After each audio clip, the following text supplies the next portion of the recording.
So I created a new European account just because I want to play Gran Turismo 7 on the European servers. So after completing a music rally, I created a new account, and there it is, British GT. And after spending about 4 hours in the story mode, I unlocked the sport mode and the multiplayer. And because this was a European account, you know I had a dress to represent. And what could be more British than wearing a helmet with the British flag on it and wearing a James Bond inspired suit. So going into sport mode, you can see right there, I'm starting off as an E-class driver. My very first race on the European servers. I did not set a qualifying lap, just to give everyone a fair chance, because on my main account I am actually up in the B lobbies. So starting off in these lower lobbies, you could actually see that there's a lot of ghosting going on, because usually on that turn you're not really ghosting. But it was going to be an interesting experience, me being so accustomed to the higher class lobbies, trying to go down into like the starter lobbies. But as you can see, the person who started behind me is already making his way up to 11, and he also did not set a lap. And throughout this race, as I get in position from a penalty there, he actually does pretty good. As you see, more ghosting, which makes me to believe that he's really doing the same thing I'm doing, trying to get up to the start off in like European lobbies, trying to move up, or he's probably just smurfing. But it looks like it's going to be one of those other unsolved mysteries, as he just pulls away and into 7th. As you can see, the Audi in front of us goes off and was going to run into me if he didn't ghost. As you can see, I lifted off to try to avoid it, because if this was in the higher class lobbies, that actually would have ended my race. You see Jack Walker here in the McLaren F1. He goes defensive, but he has a half-second penalty, so it doesn't even matter. And right here, coming up to the penalty, I pass him, and I gain another position. And then further up the next lap, this Nissan actually loses it a bit, which allows me to go side by side. There's a bit of contact, but he's actually able to keep the position and ahead of me despite that. And then we just fast forward here. He goes a little too deep. He probably was feeling the pressure. Forgot to mention, I am in the Alfa Romeo FC 4C as I get another position. Going into this race, I didn't have that much experience with the GT3 cars. Actually, am pretty accustomed to the track as I get another position here. But as I was saying, I have experience from like back in May when it was in grade 4 cars. I was actually pretty fast, as there's just a bit of contact. It goes too deep. Don't know if it was intentional, but I'm able to pull away. And by the end of the race, I finish in P4, which is actually a pretty good result. As you see, Phoenix, who was behind me, finished first, so he probably was smurfing. So the next race, I decided to set down a qualifying lap, and I got a 1:27.38, which, keep in mind, I am holding back just a slight bit. And then the next lap I set a 1:27.1, and that lap time of 1:27.1 was good enough to put me on third, as there's a few people who put down the mid 126s, 126, the low 126s, and I did pull out the Porsche here as I tried to make the move on second, but he's able to pull away as the Ferrari behind tries to ghost through me. But I'm trying a little bit more now, just because I'm trying to like actually move into the higher class lobbies. And you can see the person in first actually has a Ford GT, which is actually the meta car for this track because it's so fast on the straights. As you can see there, Daryl Dixon just not having the grip, or maybe pushing a little too hard. Just allows me to catch up, try to make the move, can't make it stick. But it's a long race, so I knew I was probably going to be able to get him at some point. But with the Ford GT, it's good in the straight lines, but at least in my experience in the middle section of the track, it's not exactly the fastest. So going into the hairpin, I do a move down the inside. I brake and go down deep, and he just turns in on me like if I wasn't even there. Me just casually forgetting I'm in the lower class lobbies where most people aren't as aware or looking at the radar. So going into the next turn, at the very next lap, he punts me off, and I hit the barrier. It gives me a half-second penalty for something that wasn't even my fault. So that was a little frustrating. So After serving my penalty, I knew it was going to be an uphill battle as I dropped all the way down to 5th, but it was still a long race. So I knew I could have caught him eventually, considering I was probably faster than him, and if not, probably just try to undercut in the pits, which was what I was going to try to do, since most people pit around halfway race distance. As you can see here, the Porsche boys, the pit crew, waiting for me to arrive. So when I exit, I'm in 9th, having dropped about 4 positions, but I knew I was gonna get them back since I pitted early and no one else has really pitted. So coming into the hairpin, I see a car has gone off, and for some reason I just push a little too hard, get on the accelerator just a bit too quickly, and I'm facing right on a straight.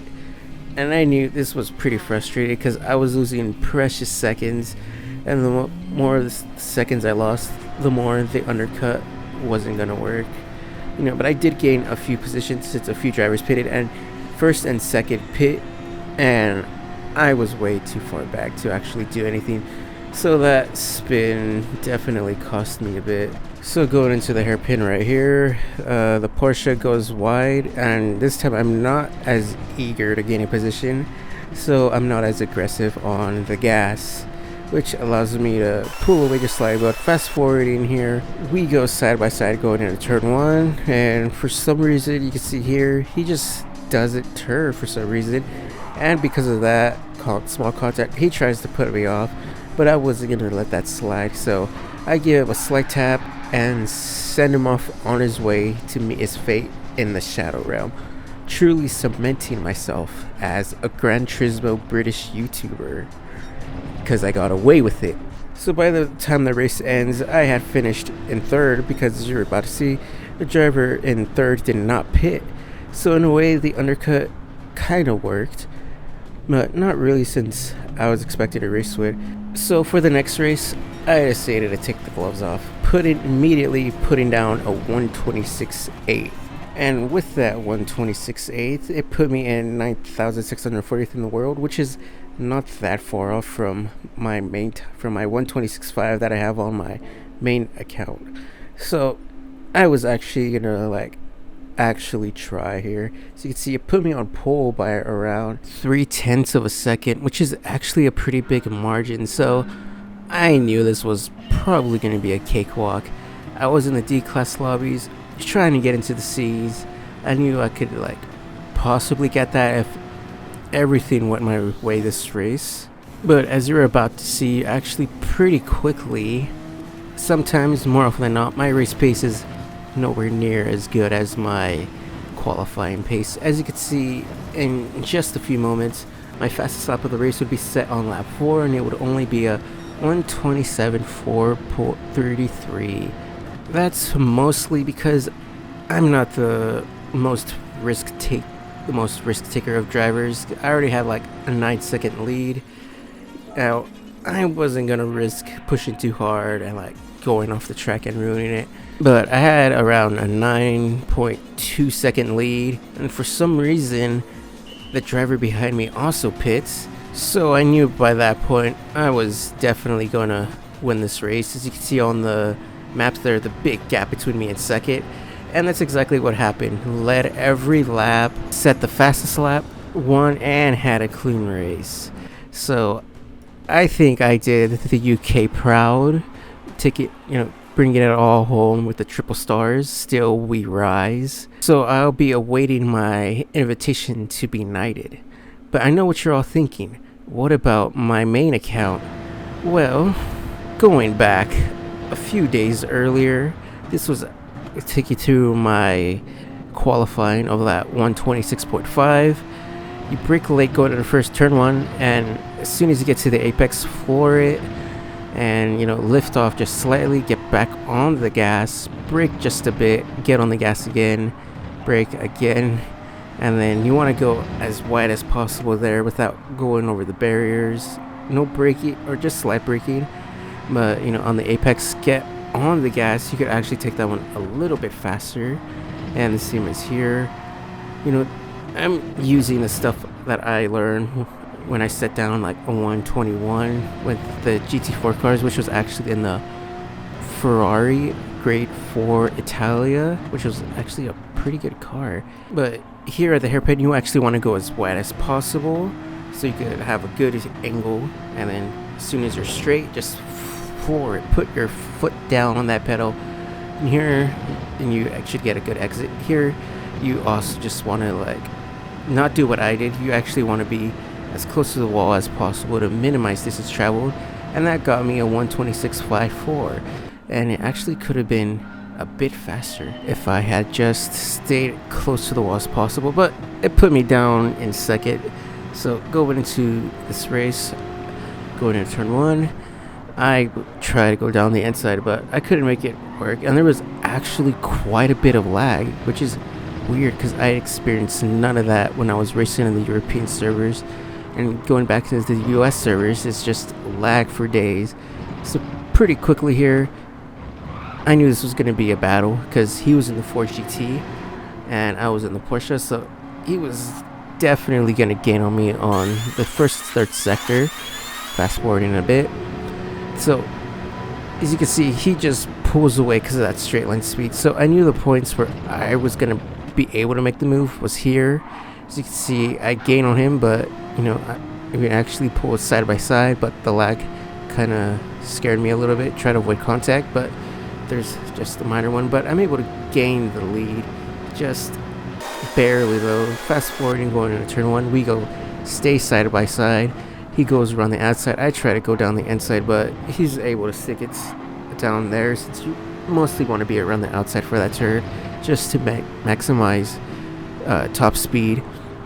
But here you could see the difference between the Ford and the Porsche, as I slightly gain on him, but he's able to stay in the front, and I actually get passed by the driver behind, who is also in a Ford GT.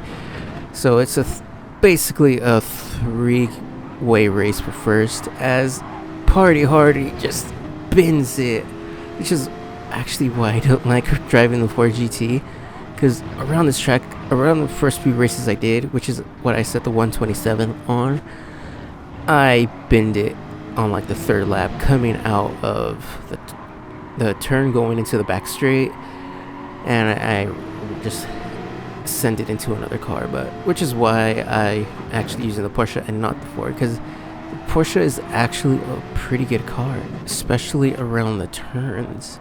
So the driver just pulls away because of like all that straight line speed he has. So I decided to perform an undercut, and just to show you how scary the lag was in this race, you could see the driver right there, he's lagging, and all of a sudden he's lagging all over the place, sliding all over the place. So I had no idea if I was going to hit him or not.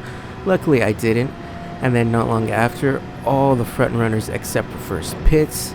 So it looked like the undercut was going to work, but Whiskey had just enough time ahead of me to actually come out of the pits a pretty good distance away from me. So it worked in a sense that I didn't lose that much positions, but it basically did nothing for me to gain the lead. So the pit leader, or the race leader, finally pitted, and we were back to where we started. Fast forwarding a bit, I actually gained a bit, so on the second speed. So this is when I knew that if I was gonna had any chance to win this race, it was gonna be in the middle sector and possibly coming out of the hairpin. It's coming out of the hairpin, I gained loads, like I'm right on him, but once again the lag just keeps me like subdued, not wanting to create any contact, not wanting to get a penalty and ruin my race, especially so close to the end, because if that lag wasn't there, I would have gone all the way wide, like around the outside, probably would have made that move stick. But you can see just the difference in straight line speed between the Porsche and the Ford GT. He's just pulling away, but luckily for me, I'm actually pretty good at the middle sector, as I mentioned before. So this was going to be a moment where it was either going to make or break my race. If I could just get him before the straight, as I accidentally bump him, gaining way too much on him. You can see the difference between the two cars, since American cars are mostly for straight line speed, while European cars are more downforce heavy, like easier in turns. So going into the final lap, it was gonna be now or never. Either I got him here, or it was just never gonna happen. And I actually didn't go as well as I could out of that first turn. I didn't nearly floor it as I could have, but this turn right here actually went pretty good, and I bring the gap down like right to behind him, and the lag just again messing me up, ruining my attempt to take him over. So I had two more opportunities to try to overtake him here and at the hairpin. Here, just not close enough, but at the hairpin, this was my final opportunity. So going into the hairpin, I go wide to do the old switcheroo, but I think I actually bumped him. I actually couldn't tell because of the lag, but that gave him just the edge he needed to pull away and come home with the race victory, and me securing P2. So I couldn't get the race victory, but let's go back to the past when I did secure that race victory. The good old days. So those were my first few races in the European lobbies, and with this race win that I got with a triple star, it puts me into the C lobbies. So not bad, honestly. Just jumping in here, getting a few race win, or like one race win. I was actually expecting way more race wins. I was expecting to just come in and like sort of dominate the E-class lobbies, but that didn't exactly work out since there was other people in there who had no business being in the lower class lobbies. But yeah, this is something that I'm definitely going to be doing a lot more as I try to like move my way up to the A-class lobbies in both the North American servers and the European servers. And for Gran Turismo videos, I'll upload them every now and then, not too often, usually just when I have a good race or something, and hopefully by then I'll be better at this whole commentary thing. But yeah, until then, see you guys next time.